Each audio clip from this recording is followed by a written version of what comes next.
last topic of the semester, which is the topic of electromagnetic waves, which, by the way, those broadcast frequencies that are going out, CBS that's broadcast through the air, it is an electromagnetic wave that you have a television that can pick up, okay? So there's gonna be a lot of stuff that we skip over quickly and ignore, like these diagrams on the right. If you're kind of giving them the side eye right now, being like, I don't like the looks of that, we're not gonna worry about it, all right? And I will admit, even if we had the time to do it, it's kind of out there. So just don't worry, just bye. See, you never saw those, okay? So here's the thing. This is kind of a summary of what we've learned, wow, like I guess about the whole semester. Lately, we came up with the idea that if I have a magnetic field and it's changing, we get things like an induced magnetic field, a current, and a voltage. It's like it produces that in a circuit, okay? The only way I can ever have current flowing is if there's also an electric field that's there, is another way of thinking about that.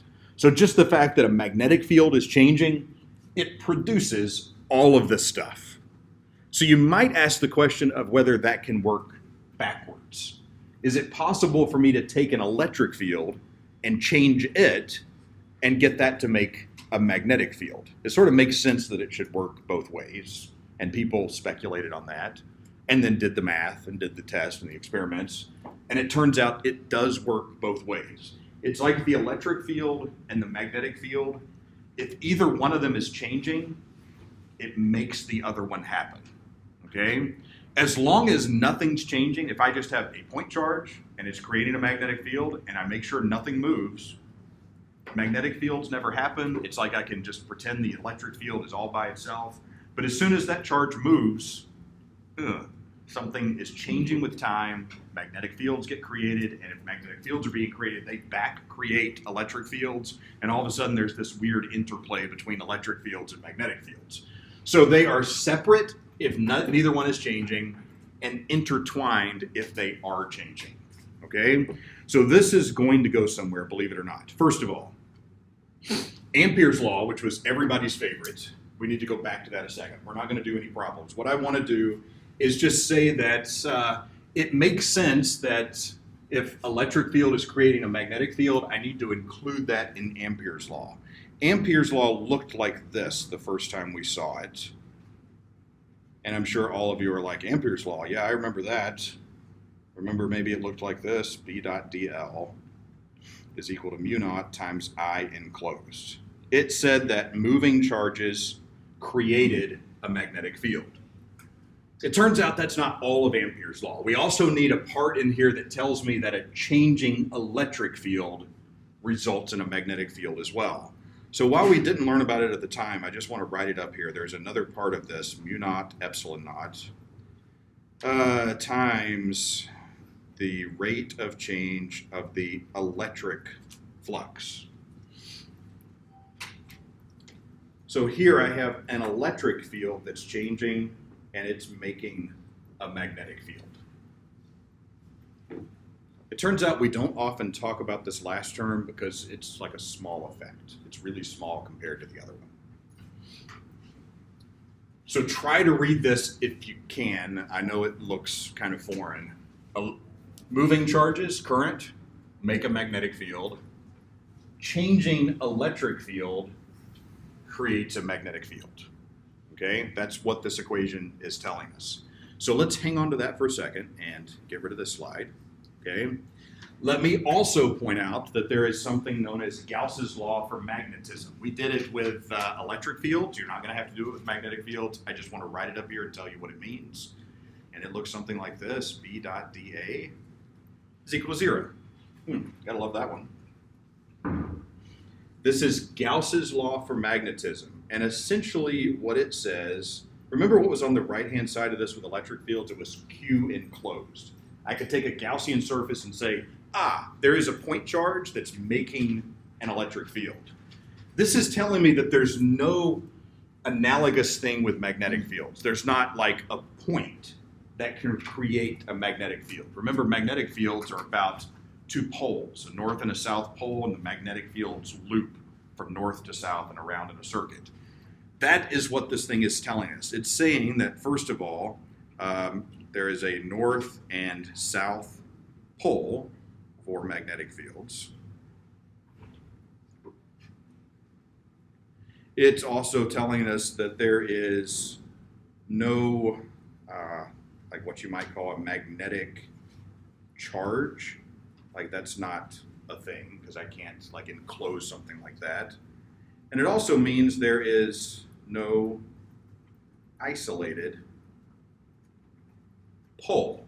I can't split a magnet in half and say, ooh, I've got a north pole and magnetic field is coming out from that. If there is a north, there is a south because the magnetic fields create loops. They don't originate from a point, okay? Once we have those two equations, we can get to this. Ooh.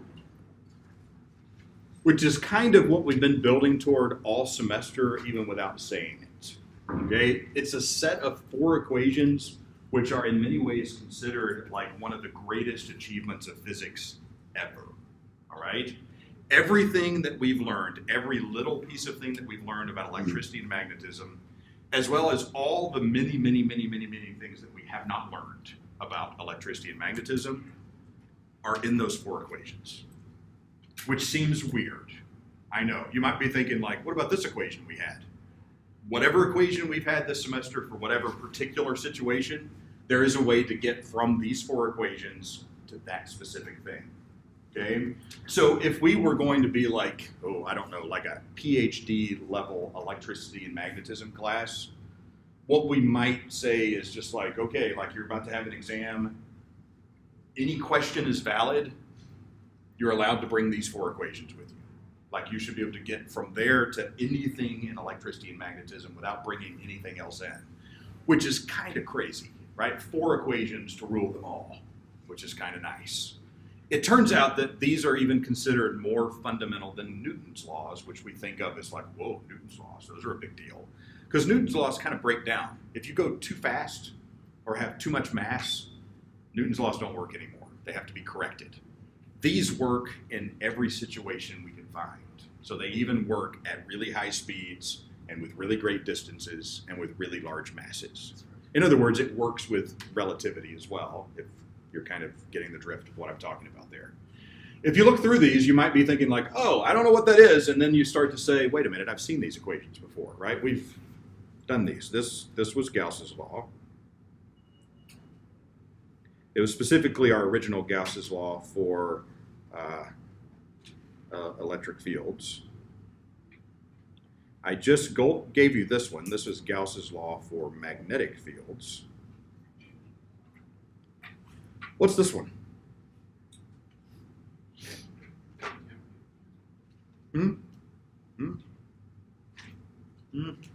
Does it remind you of anything or even seem kind of similar to something we talked about? What about the right-hand side of that?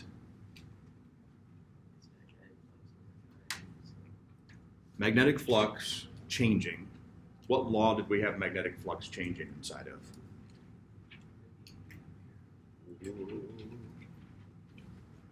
Maybe this one? The one I talked about on the video lecture that you need to go watch, I think. Okay, Faraday's law. And this is the one we just talked about, which is Ampere's law. Maxwell is the one who put it all together. Okay, Maxwell took all of this, put it together, and showed that, well, everything is encapsulated in these 4 equations. And it turns out he did one other thing. He did some predictions based on these equations. And when I say predictions, I mean think prophecy, right? It's like, okay, I have a reason to believe based on these equations, which I know are true, that this should be something that exists, okay? Something that we had no proof of, had no idea there was the existence of. He was able to use these equations and say, I believe that at some point in the future, someone will find this. And the thing that was this idea of electromagnetic waves. Nothing, okay? He said, these should exist. I can tell you what they should look like, how they're created, what they should do, But he went his entire life without anybody finding him. 8 years after he died, someone experimentally produced and verified the existence of something known as electromagnetic waves and say, well, he wasn't crazy. He was right all along. But can you imagine going to your grave with that? That would kind of suck, right? It's like, trust me, I know it's real. Somebody please find it. But alas, he was dead before it happened. So I'm sorry, Maxwell. We should all wear like t-shirts in his honor, you know, with the 4 equations on there because, yeah, it's nice work. Anyway, so let's talk about those electromagnetic waves. Bear with me. At this point, by the way, like these equations, like you're going to use them back through in the ways and the little bits that we have throughout the semester. I don't expect you to take this and derive electricity and magnetism or anything. As we go forward from this point, actually all this stuff in this chapter, no problem solving. Okay, we're just talking concepts at this point. In the last chapter, as you can see, there were some equations with frequency and stuff. There's some small problems I could give you there, but nothing terribly long. Think multiple choice, all right? In this chapter, I just want you to be able to answer conceptual multiple choice questions. So, how do we get things known as electromagnetic waves? Did you study waves just in general in 220 last semester, or when you took it? Did you have time to get there?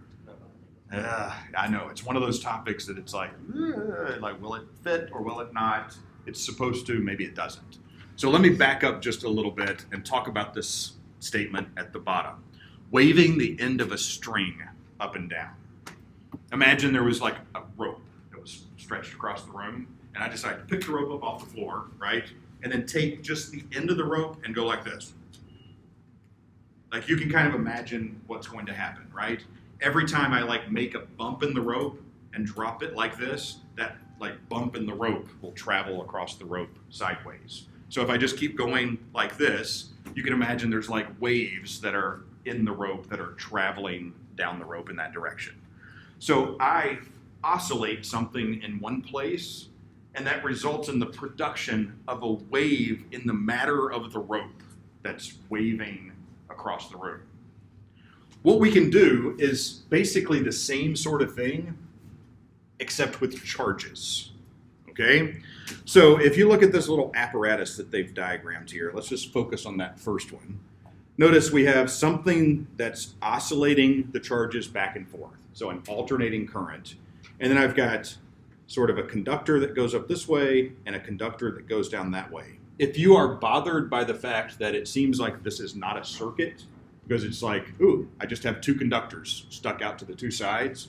What if I took these 2 things and folded them down? What would I have?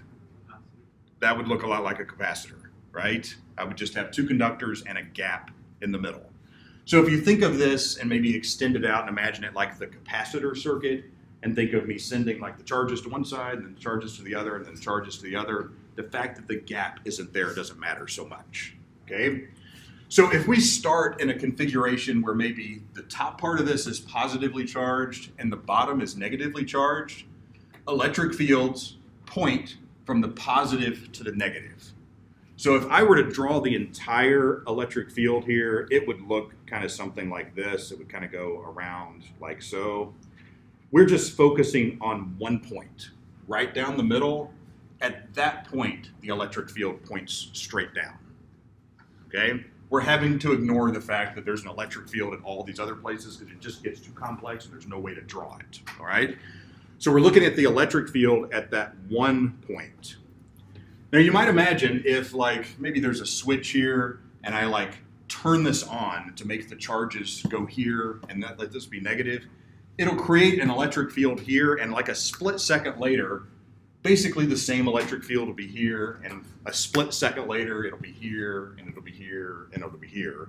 It's going to create an electric field in the space around it, but it'll take a really, really small period of time for it to sort of propagate through space, okay? We're just looking at like an instant later, we know we have an electric field that's right there. You can see a little bit later, notice that same electric field, we're looking a little bit farther away, it sort of traveled a little bit. That is exactly the same as this one. What else has changed between these 2 diagrams? There is another electric field like behind it that's a little bit less, the magnitude is less, and one other thing has changed. Yeah, notice over here it was like 4 positive charges, now it's only 2. What has changed is that some of these positive charges went down this way and canceled it out. In other words, there's been a current that's passed in that direction, okay? Because there's less charge here now, this electric field is not as strong as it was before. Let's continue with this. Notice the next one. Ooh. No charge on either side, meaning enough current has flowed downward to sort of balance everything out and make it neutral, which results in no electric field right next to it. The previous electric fields that I made have now had enough time to sort of move farther away from the wire, okay? Notice they're playing connect the dots here a little bit. It's starting to have kind of a sinusoidal shape in the magnitude of the electric field, okay? So what happens if we continue the process and start going the other direction with the current? Notice now we're starting to have a buildup of positive charges on the bottom. So it started with the current sort of sloshing down, and now it's going to start the process of going the opposite direction, okay? Well, when that happens, notice from positive to negative, we have the direction of the electric field, and then the buildup of charge gets greater, which means a bigger electric field. And we could just sort of repeat this process of like sending charge up one way, and sending charge down the other way, and sending charge up the other way, and notice all of a sudden what I'm doing, right? We're right back to like shaking the end of the rope up and down. It's just what we're doing now is it's more like we have charges that we're like sending up and then sending down and sending up, and we're doing that really, really rapidly.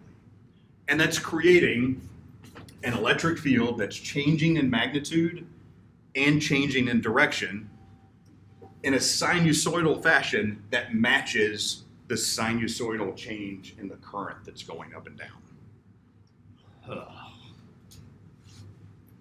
Do you kind of at least, can you almost like touch what was explained there? That's kind of all I need at this point. You're kind of like, I kind of maybe see what you're saying. Maybe if I don't have all the details. Okay, but we're going to go into this a little bit further. It may make more sense as we go. So now we're going to look that this is the exact same apparatus. We're just going to zoom out a little bit. Okay, and we're going to look at, hold on, whoa, which one is which? I'm confused. A, B, 31.6, 31.7. Okay, I think I've got it. All right. So notice in this first case, they're showing current going this way, which is causing the buildup of positive charge at the top, which means the electric field points down that direction. But think about current creating magnetic fields, right? Thumb in the direction of the current. That means I get a magnetic field that wraps around this way. Notice the little blue circles. See, on this side, the magnetic field is going into the screen. On this side, it's coming out of the screen. So at the same time I have this weird electric field that's like looping down that way, I have a magnetic field that's going around like this. Which means it's really hard to both explain these diagrams and also to draw them in the first place, all right? Is there a good diagram? Who in the world knows, okay? So we have electric field down like this, that again, remember it's like growing in strength and decreasing in strength, and growing in strength and decreasing in strength. And simultaneously, I have a magnetic field going around like this that's getting stronger and weaker and stronger and weaker and stronger and weaker. And those things are sort of like playing off of each other in a way, okay? If we continue to zoom out a little bit over here and wait a little bit, notice what I have over in this segment. This matches what we started with, okay, with the electric field pointing down and the magnetic field pointing away from you.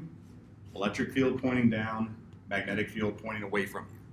This is like this part has traveled a little farther away, and now the current has flipped directions, so I'm getting everything in the opposite direction being created now. Notice now the electric fields are up, and the magnetic field is pointing towards you, okay? As time continues to go forward and I continue to like send the current up and down here, I'm going to continue to get electric and magnetic fields that are changing direction and magnitude. And that's going to keep sort of propagating outward, okay? All of that, again, is happening because just like the end of the rope, I'm taking charges and making them go up and down, and that's creating waves that are traveling through space, all right? Let's continue with that idea. So, we're going to focus on one little piece. Here's the exact same thing we had before. Notice the little piece of stuff that we were looking at kind of zoomed in before. These are the different electric and magnetic fields that are propagating out. And what we're going to do is just look at a slice sort of right down the middle. Okay? Because what's happening there is not happening in one direction. It's happening in 3 dimensions in all directions around that charge being whipped up and down. Okay? So, first of all, imagine trying to draw that in 3 dimensions.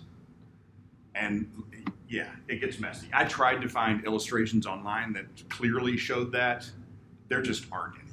I couldn't find anything I liked that. So, yeah, alas, that is what it is.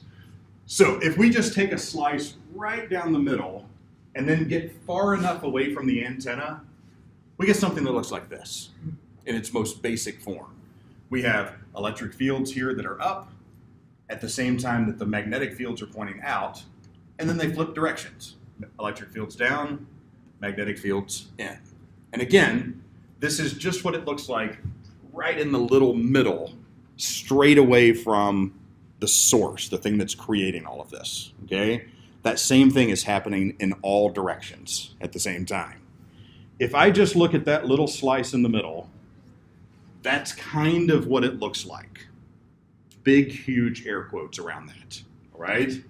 Notice, somewhere back here was charges that are going up and down.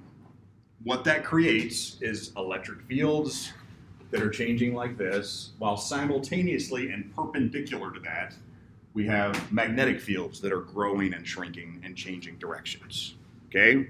Your question. Are the magnets used in this? No, not necessarily. Yeah, illustration purposes only, okay? This kind of makes it look like the electromagnetic wave is like a beam that goes straight along the x-axis. That's not what's happening, okay? These are the directions and strengths of the magnetic and electric field at points along this axis. We just have to draw them out in space a little bit so you can get a feel for what's there. What's happening is this is just what's happening right along the x-axis. Keep in mind there's something that looks very similar to this, just a little bit off from the x-axis. And then there's another one that's just a little bit farther off from the x-axis, and do that in 3 dimensions all the way around, okay? So this is just a tiny little slice of what's happening. Are we still alive? Yeah, it's kind of heavy, right? But this is what we've been working toward all along. I thought I saw questions about to happen. They went halfway there, but not quite. Okay? So let me take this just a smidge further. Remember these equations? We are not going to do this. Okay? You see this thing up at the top? They've taken like a little slice of that wave and like a little loop, and they are going to apply these equations using the tools kind of like we've done before with like Ampere's law and Gauss's law, where we took a little loop and did a bunch of stuff. Let me just point out that if we wanted to do that, hold on. That starts here, okay? Let's use Maxwell's equation to study this wave. Blah, blah, blah, there's the 4 equations, and then you do some stuff, and then you do some more stuff, and then you do some other stuff, and then you do some other stuff, and then la-di-da-di-da-di, it all ends, first of all, with this, believe it or not. The velocity of the wave, how fast it goes, is just the ratio of the electric field to the magnetic field. That's kind of strange, first of all. And then if you go a little bit further, you end up with an equation that looks like this, that the velocity of the wave is 1 over mu naught, one of our constants we've been using a lot, times epsilon naught, the other constant we've been using a lot, and then take a square root, okay? If you do that and plug those numbers in like we've had all along, you get a number that you should be somewhat familiar with. Yes, 3 times 10 to the 8th meters per second, what's known as the speed of light in general. More broadly, it is the speed of propagation of electromagnetic waves of all types. So here's what Maxwell did that was kind of cool. Maxwell took the equations, right? He did basically that work that was on those 2 screens of a bunch of stuff.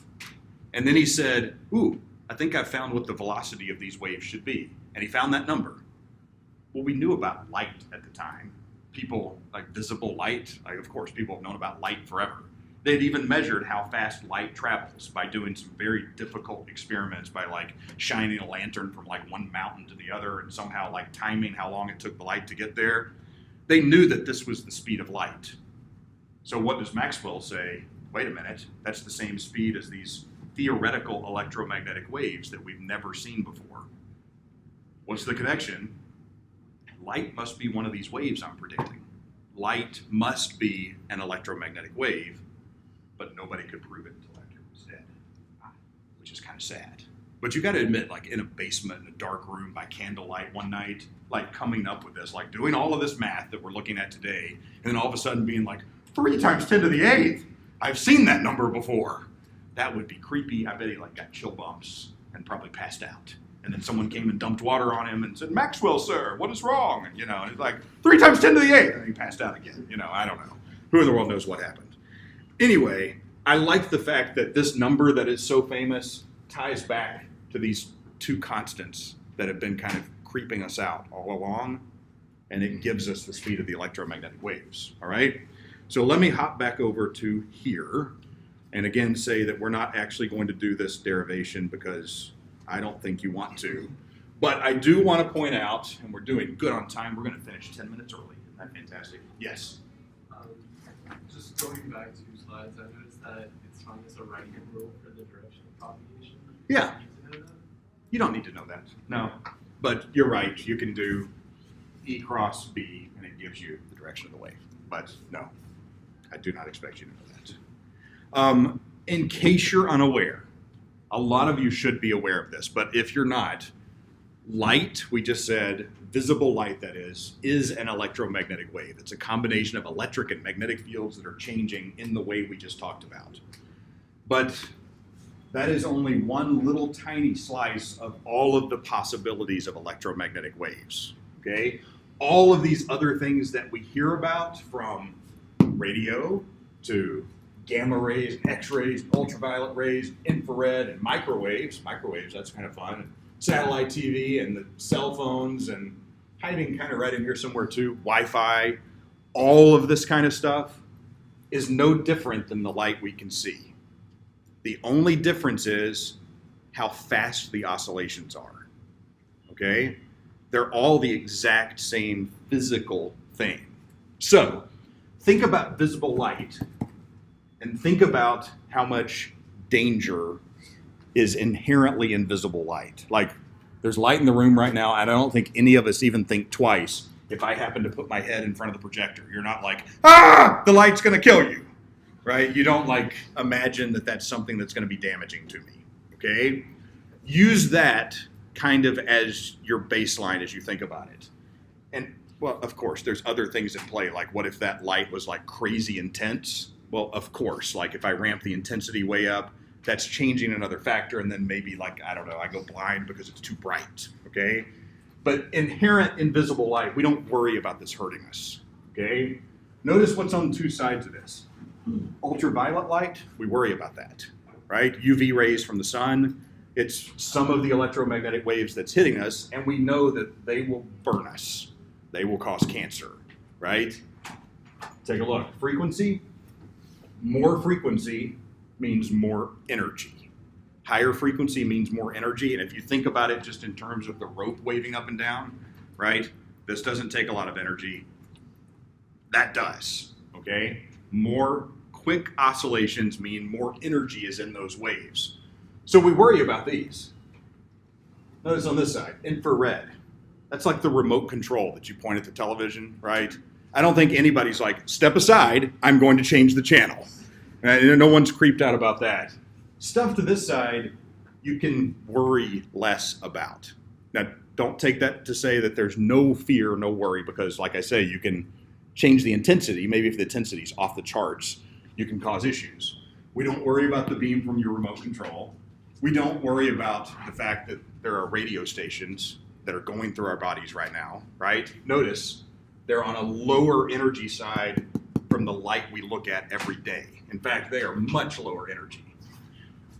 Cell phones? There have been no definitive studies that say that cell phones are a health risk, and there shouldn't be a health risk based on this, even though there's a lot of fear and worry and all the things about it. And again, do you want to live on a cell tower? Probably not, because in that case, we're taking something that is relatively low energy compared to visible light, but we're giving you a lot of it. Like the intensity is really, really high because they're trying to take this signal and make it go many miles. So you really don't want to be on the source of that, okay? But as far as receiving it from your phone and sending it back to the tower, that's really low energy stuff. It shouldn't be a problem, all right? Look at the scary things over here, right? We're scared of x-rays. That makes sense. You don't want to just go live in an x-ray machine.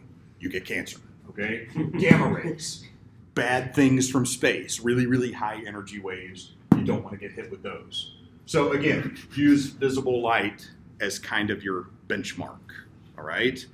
Let's see, which brings me to one other thing. I don't want to do this. One more slide, all right? I don't want to do this. I don't even want to do this, but I do want to do this last slide, okay? Think about what we talked about in this chapter in reverse, and then compare it to the last slide of the last chapter. Notice what they've drawn here. Just part of an electromagnetic wave. They've only drawn the electric field part of it. And then they show it coming and hitting the same apparatus that we used to create it, okay? So imagine this as an antenna. It's just like sitting there. It's just a piece of metal. Charges aren't moving. But then an electromagnetic wave washes over it. You can imagine those charges are going to feel forces that correspond to the electric and magnetic fields that are hitting it. So connect those two things together. Let me go back to this. Whoa, whoa, whoa, whoa. We started with that. We make the charges shake up and down in a certain way. We can create the wave. On the other end of it, we can just passively let the exact same apparatus sit there, and those same waves can hit it. And now in here, that will make the charges go up and down just like the creation of them before, which means I can create and receive those signals using the electromagnetic wave in the middle as sort of a connection, okay? What do you connect this apparatus to but